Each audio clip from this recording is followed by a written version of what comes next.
이제 편지의 진짜 마지막 인사입니다. 인사를 하는 사람도 받는 사람도 어쩌면 대수롭지 않게 지나갈 수 있는 부분인데, 또 이 짧은 구절 속에서도 하나님께서 우리가 어떤 말씀을 하시는지 함께 좀 나눠보도록 하겠습니다. 얼마 전에 신문을 보니까 한 콘서트 축제에 관련된 기사가 나왔습니다. 그 2000년에 통기타 가수 3명으로 시작했던 공연이 금년에 20회를 맞았는데, 올해는 외국인 관광객 5,000명을 포함해서 4만 명이 다녀가는 이 축제로 바뀌었다라는 게 기사였어요. 참 대단하다. 어떻게 이렇게 됐을까 봤더니, 이 콘서트가 주목받고 성공할 수 있었던 요소로 신문에서 2가지를 뽑았어요. 첫째는 장소였습니다. 장소가 어디 있냐면요, 파주에 있는 골프장에서 콘서트를 했는데, 골프장 잔디밭을 내준 거예요. 예, 저도 골프를 못 쳐서 모르겠는데 신문 보니까 골프장에서 목숨만큼 중요한 게 잔디밭이라고 하네요. 근데 그 주말에 콘서트를 하라고 주민들에게 잔디밭을 내줬으니까 영업도 손해죠. 공연 끝나면 잔디 다시 복구해야 되죠. 행사하는데 돈 들죠. 이 기업에서 6억 정도를 써야 된다고 합니다. 근데 결단을 하고 이 자리를 내준 거죠. 그거 이제 첫 번째 성공의 비결로 꼽습니다. 두 번째, 처음에 통기타 가수 3명으로 시작했지만 요즘은 국내에 정말 유명한 가수들도 온다고 합니다. 근데 이 가수들이 자기의 재능을 기부하는 거예요. 그래서 이 콘서트가 20년을 오면서 성공할 수 있었다 하는 기사를 봤습니다. 보다 보니까 여러분, 장소를 내주신 분이나 가수분들이나 공통점이 있어요. 그게 뭐냐면은 자기의 것을 내놓는다라는 거죠. 그것도 그냥 여러 개 중에 하나를 내놓는 게 아니라 자기에게 있어서 가장 중요하고 소중한 것을 내놓은 거예요. 그렇잖아요. 가수에게 제일 중요한 건 노래인데 그걸 기부로 했고, 골프장 회장님에게는 목숨보다 중요한 잔디밭을 사람들에게 내주는. 여러분, 어떻게 이런 일을 하게 됐나 봤더니 그 인터뷰하신 회장님이 2000년에 이 골프장을 인수해서 다시 오픈하기 전날 이렇게 둘러보는데 직원 자녀가 그 잔디밭에서 뛰노는데 너무 이렇게 이뻐 보이는 거예요. 그래서 골프장은 골프장과 캐디만 오는 것이 아니라 아이들도 와서 노는 곳이 되면 좋겠다, 이런 꿈을 가지셨고, 그래서 얘기를 했더니 당연히 직원들이 반대했습니다. 손해도 그렇고 얼마나 일이 커지는데 그러냐. 근데 이분이 이렇게 설득을 했어요. 진정한 기부는 가장 소중한 것을 내어주는 거다. 참 인상 깊었어요. 우린 기부하면 쓰다 남은 거 주고 필요 없는 거 주는데, 이분이 말한 게 진정한 기부는 가장 소중한 것을 주는 거다 하면서, 요즘은 본인이 그 축제에 오는 어린이들에게 콘서트 할아버지라고 불리는 게 가장 기쁘다고 말합니다. 한번 떠올려 보세요. 결단하기 전까지는 막 조마조마하고 걱정도 됐는데 막상 탁 소중한 것을 내놓았더니 거기 한 4만 명의 사람들이 너무 행복하게 즐기고 아이들이 막 뛰어드는 장면을 보기만 해도 얼마나 뿌듯할까 하는 생각이 들었습니다. 그러면서 어떤 생각이 들었냐면은, 우리는 그럼 뭘 내놓을까? 여러분이 교회에서 가장 소중한 것, 그래서 그 소중한 것을 내놓았을 때 정말 많은 사람들이 기뻐할 수 있는 거 뭐가 있을까요? 여러 가지 떠오를 수 있는데 오늘 바울은 우리에게 이렇게 말합니다. 우리에게 가장 소중한 것, 그래서 우리가 사람들에게 그것을 내놓았을 때 기쁨을 줄 수 있는 거, 다른 게 아니라 은혜다. 네. 여러분, 그래서 이 감옥에 갇혀서 교회에 편지를 쓰는 바울이 마지막에 뭐라고 합니까? 은혜가 너희에게 있을지어다. 여러분, 근데 마지막만 그런 게 아니라 사실 시작도 바울은 은혜였어요. 골로새서 1장 6절을 보면은 이 복음은 온 세상에 전해진 것과 같이 여러분에게 전해졌습니다. 여러분이 하나님의 은혜를 듣고서 참되게 깨달은 그날로부터 여러분 가운데서와 같이 온 세상에서 열매를 맺으며 자라고 있습니다. 여러분, 바울은 시작도 은혜고 끝도 은혜였어요. 골로새서 아주 중요한 주제가 은혜입니다. 우리 구원은 은혜로 충분하고 우리가 성장하는데도 다른 게 필요한 게 아니라 은혜로 충분하다는 거예요. 그럼 여러분, 바울에게 은혜는 도대체 뭘까요? 우리가 은혜라는 말 참 얼마나 많이 씁니까? 그래서 많이 쓰는데 또 모호한 게 은혜예요. 은혜라는 말은요, 문자 그대로 하면은 우리에게 값없이 주어진 선물이 은혜입니다. 여러분, 뭘 받았습니까? 값없이? 여러분, 바울이 받은 은혜는 다른 게 아니에요. 하나님의 사랑이에요. 어떤 사랑이냐면은 자기와 같은 죄인을 살려주신, 구원해주신 하나님의 사랑. 그 사랑이 누구를 통해 나타났습니까? 예수 그리스도의 십자가를 통해 나타났어요. 여러분, 그래서 바울에게 은혜는 복음이에요. 은혜는 복음이자 하나님의 사랑이고 그리스도의 사랑이에요. 제가 아까 골로새서 1장 6절 읽어드렸잖아요. 복음을 들었다 그러면서 그 다음에 뭐라고 하냐면 하나님의 은혜를 듣고서 그랬어요. 복음이 전해졌는데 바울은 하나님의 은혜를 듣고서 그랬어요. 은혜가 복음이고 복음이 은혜예요, 바울에겐. 그리고 하나님의 사랑이에요. 여러분과 저에게도 그 은혜가 주어졌습니다. 그리스도의 구속의 은혜가 바울에게만 주어졌겠습니까? 믿는 저와 여러분에게도 주어졌죠. 그리고 교회는 그리스도의 은혜로 세워진 곳이 교회예요. 그럼 여러분, 교회에 반드시 있어야 될 건 다른 게 아니라 은혜입니다. 은혜. 은혜가 교회에서 가장 중요한 거고요. 사람들에게 그래서 꼭 전해줘야 되는 것도 은혜예요. 그 은혜를 전해주고 그 사람들이 그 은혜를 경험할 때 정말 기뻐할 만한 것. 여러분, 교회가 많은 모양으로 섬기고 나누지만 그 섬기고 나누는 목적은 은혜를 나누는 것이라는 것을 우리는 절대 잊으면 안 됩니다. 우린 다른 것을 주는 공동체가 아니라 뭐예요? 은혜를 나누는 공동체라는 것을 기억해야 돼요. 그래서 바울은 마지막에 말합니다. 은혜가 너희에게 있을지어다. 처지를 보면은 골로새 교회가 바울을 걱정해야 되는데 바울이 골로새 교회를 염려하면서 너희에게 은혜가 있을지어다 축복하며 기도해 주는 거예요. 여러분, 바울은 그렇게 우리에게 은혜가 중요하다라는 걸 골로새서를 통해서 가르쳐주는 동시에 이 편지를 통해서 뭘 나눠주고 있어요? 그 편지를 쓰는 순간에도 이들에게 은혜를 나누어주고 있는 거예요. 골로새 교회에 은혜를 나눠주고 우리가 읽은 대로 또 어때요? 이 편지를 라오디게아에 있는 교회도 읽으라고 그랬어요. 그들에게도 은혜를 흘려보내주는. 이왕이면 저도 여러분도 그런 사람이 되면 좋겠어요. 우리 안에 은혜가 충만하고 그래서 우리가 누구든지 우리 주변에 은혜를 나누어 줄 수 있는 사람. 그래서 저와 여러분을 만나면은 소망이 생기고 기쁨이 생기는 그런 교회고 그런 사람이 되면 좋겠습니다.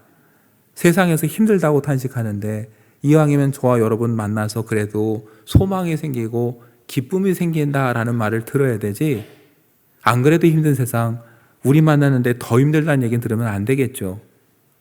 이왕이면 저와 여러분 속에 바울처럼 하나님의 은혜를 품고 살고 그 은혜를 나누어 줌으로 누군가에게 기쁨이 되는 사람이 되면 좋겠어요. 여러분, 바울은 오늘 이 짧은 인사말 속에서 우리가 그렇게 은혜를 품고 살고 은혜를 나누어 주는 삶을 어떻게 실현할 수 있는가를 보여줘요. 여러분, 제일 먼저 눈에 띄는 게 뭐냐면은 그 성도의 교제예요. 15절 보시면 라오디게아에 있는 형제들과 눈바와 그 여자의 집에 있는 교회에 문안하고 그랬어요. 라오디게아에 문안을 하는데요, 그 중에서도 특별히 몇몇 형제들에게 안부를 전합니다. 그리고 눈바라는 사람에게 전해줘요. 눈바가 누군지 어떤 사람인지는 잘 몰라요.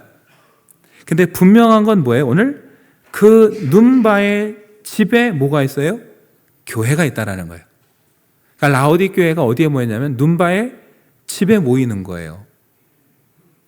그러니까 여러분, 누군가 자기의 집을 내줌으로 거기서 라오디 교회 교인들이 모여서 예배하고 예배하는 가운데 교제가 이루어지고 거기서 뭐예요? 은혜를 나누는 거예요. 이 모임뿐만 아니라 잘 보시면 말씀드렸죠? 바울이 이 편지를 너희에게서 읽은 후에 16절 보시면 라오디게아인의 교회에서도 읽게 하고 라오디게아로부터 오는 편지를 너희도 읽으라 그랬어요.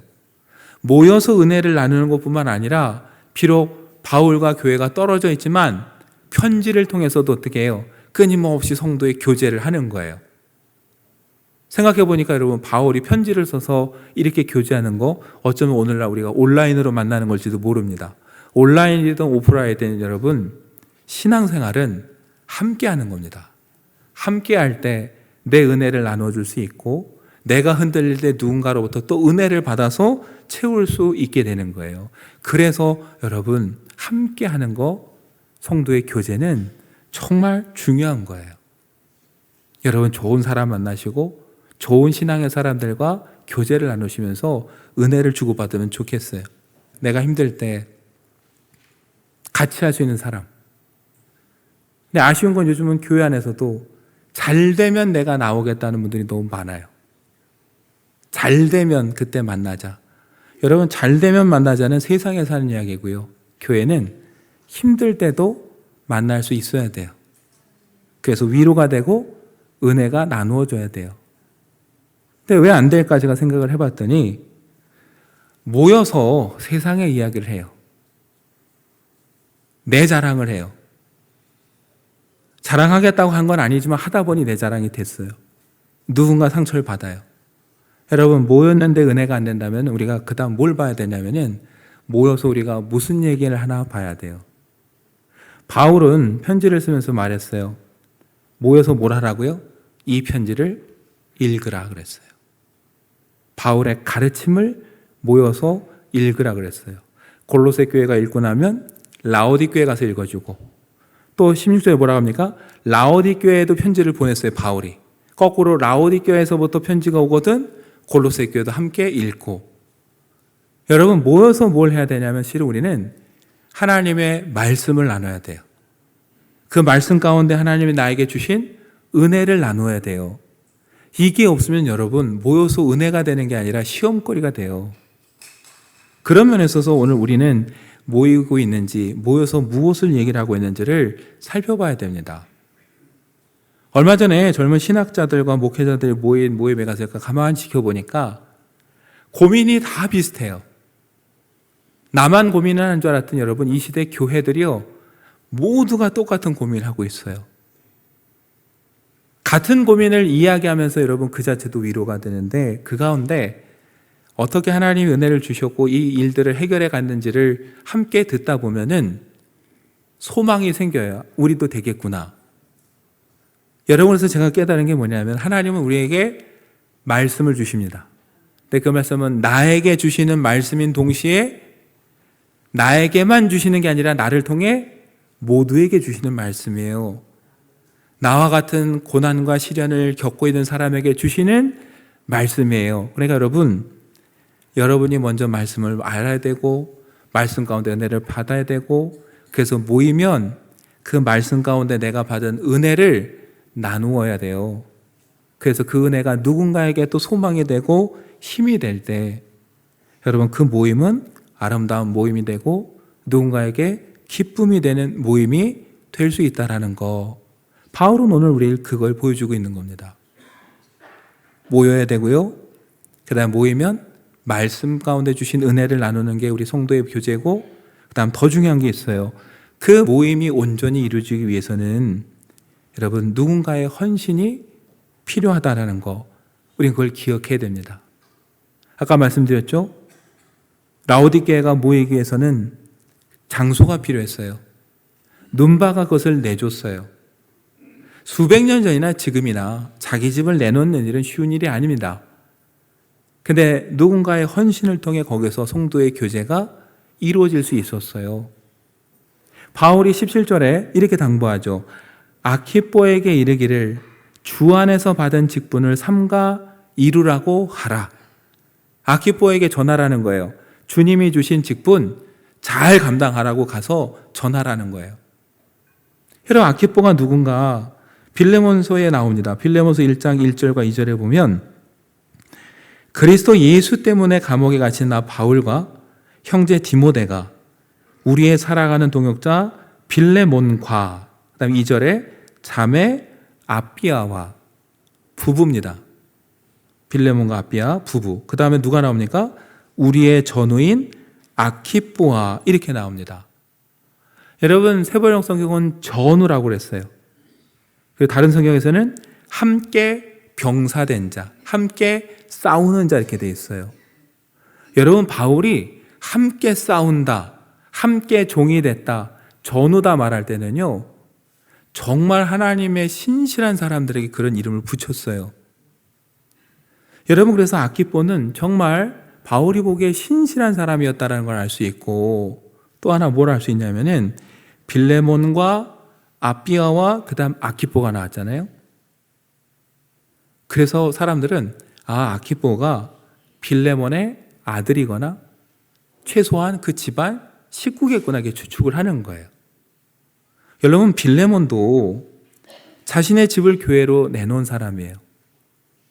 그러니까 잘 보면은 은혜의 공동체가 되는 때 뒤에는 누군가 그렇게 헌신하는 사람이 있었다라는 걸 보여주는 겁니다. 여러분, 이 세 가지가 있을 때 그 공동체 안에 은혜가 넘치게 되고 그 은혜가 흘러 넘쳐서 거기에 오는 사람들에게 기쁨을 주는 게 되는 거예요. 혼자 하겠다고 해서도 안 되고요. 모였는데 세상 얘기해도 소용없는 거고 누구도 헌신하지 않으려면 그 공동체는 유지가 될 수가 없어요. 여러분, 골로새 교회만 봐도 누구로부터 시작됩니까? 여러분, 바울부터 시작돼요. 감옥에 갇혀있는 바울에게서 에바브라가 복음을 듣습니다. 은혜를 들었어요. 에바브라가 골로새 교회를 세웠어요. 그 뒤에 그 교회를 성숙시키도록 이끌어간 거는 아키뽀예요. 그러니까 가만 보면은 어느 하나 그냥 된 건 없어요. 누군가 은혜를 받았고 그 은혜를 나누었고 그걸 위해 헌신했기 때문에 오늘 골로새 교회가 있는 거고 라오디게아가 있는 거고 바울은 그래서 마지막까지 너희에게 은혜가 있을지어다 이렇게 당부하고 있는 거죠. 여러분, 멀리 둘러볼 필요도 없습니다. 오늘 우리 교회를 한번 보세요. 말년교회가 어느 날 갑자기 하늘에서 뚝 떨어진 거 아닙니다. 92년 전에 누군가 복음을 듣고 은혜를 받았어요. 우리 저 로비에 그 기둥에 붙여있는 동판처럼. 그래서 어떻게 해요? 이 동네에 그 은혜를 나누겠다고 말년 전도대를 만들어서 그렇게 열심히 다녔던 우리의 믿음의 선조들이 있었어요. 그런 헌신이 있었기 때문에 오늘 저와 여러분이 또 이곳에 이 아름다운 예배당에서 예배하며 은혜를 받을 수 있는 거예요. 우리 그걸 기억해야 됩니다. 감사해야 돼요. 그리고 또 하나 기억해야 될 건, 그럼 은혜를 받은 우리가 은혜를 누리고 끝날 거냐? 아니에요. 우리는 다음 세대에게 은혜를 전수해야 될 책임이 있고 이 시대를 살아가는 또 힘든 교회들에게 뭐예요? 은혜를 나누어 줘야 돼요. 골로새 교회와 라오디 교회가 그런 것처럼 힘들어하는 교회들과 서로 은혜를 나누면서 여러분 서로 격려하고 세워가야 되는 중요한 역할이 우리에게 주어졌다. 이걸 생각해야 됩니다. 그래서 저와 여러분도 모이기에 힘써야 되고 모였을 때 나에게 주신 그 말씀의 은혜를 나눌 수 있어야 되고 그리고 헌신할 수 있어야 우리 다음 세대에게 이 은혜가 또 전수되는 것이죠.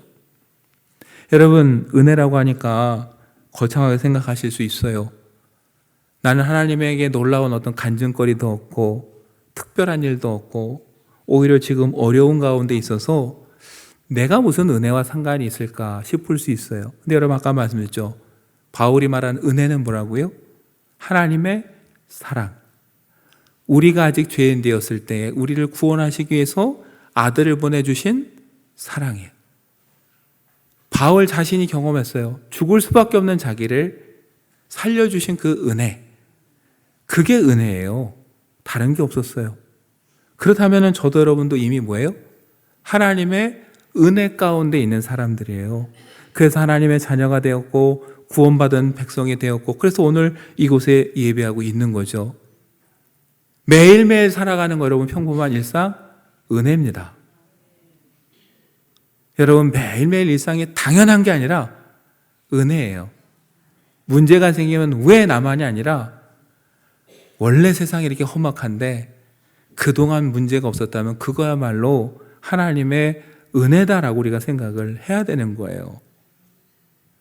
우리에게 너무 잘 알려진 은혜라는 찬양이 있잖아요. 제가 영상에서 그 은혜라는 곡을 만든 목사님의 고백을 들었어요.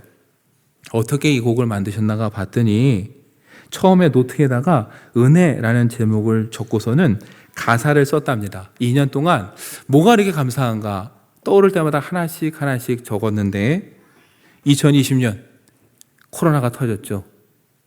코로나 기간을 보내면서 이분이 그동안 적었던 가사를 다 지웠다고 해요. 그러면서 이렇게 얘기를 하셨어요. 우리는 오늘 말씀에 은혜 받았어요. 찬양에 은혜 받았어요. 캠프에 은혜 받았어요. 뭐에 은혜 받았어요. 라고 하면서 은혜 앞에 꼭 뭘 붙이는데 코로나를 거치면서 되돌아보니까 뭐예요? 모든 일상이 사실 은혜였더라. 우리 삶이 이미 은혜로 차 있었다라는 거예요. 그리고 끝에 이렇게 얘기를 하셨어요. 나는 이미 은혜라는 바다 안에 있는 물고기처럼 내게 주어진 것 중에 은혜 아닌 것이 없었습니다. 돌아보면 모든 게 은혜였다는 거예요. 그래서 일일이 적었던 거 다 지운 거예요. 그리고 이렇게 얘기를 했어요. 물고기가 아무리 돌아다녀도 결국은 바다 안에 있는 것처럼 우리가 어떤 길을 가더라도 내가 은혜 안에 있다라는 것을 잊지 않았으면 좋겠습니다. 여러분 맞아요. 여러분 때로 우리가 있는 바다에 눈으로 보면 풍랑이 치는 것 같고 앞이 안 보일 때도 있습니다. 그러나 우리가 두려워하지 말 것은 아무리 망망대해 같아도 그 자체가 하나님 품에 있는 은혜의 바다라는 거. 하나님은 이 또한 지나간 우리를 다시 은혜의 길로 평안의 길로 인도하실 거라는 것. 여러분과 제가 그 믿음 가운데 걸어가고 여러분이 힘든 시절에 서로 만나면 좀 은혜를 빌어주고 은혜를 나누어주는 그런 교제가 우리 안에 있었으면 좋겠습니다. 만나면 얼마나 힘드냐고. 그러나 이 또한 지나가면 하나님의 은혜가 있다고 말하면서 내가 그때 겪었던 일들, 나에게 주셨던 은혜들 여러분 그걸 나눠주면 그것만큼 소중한 게 없고요. 그것만큼 사람을 기쁘게 만드는 것은 없습니다.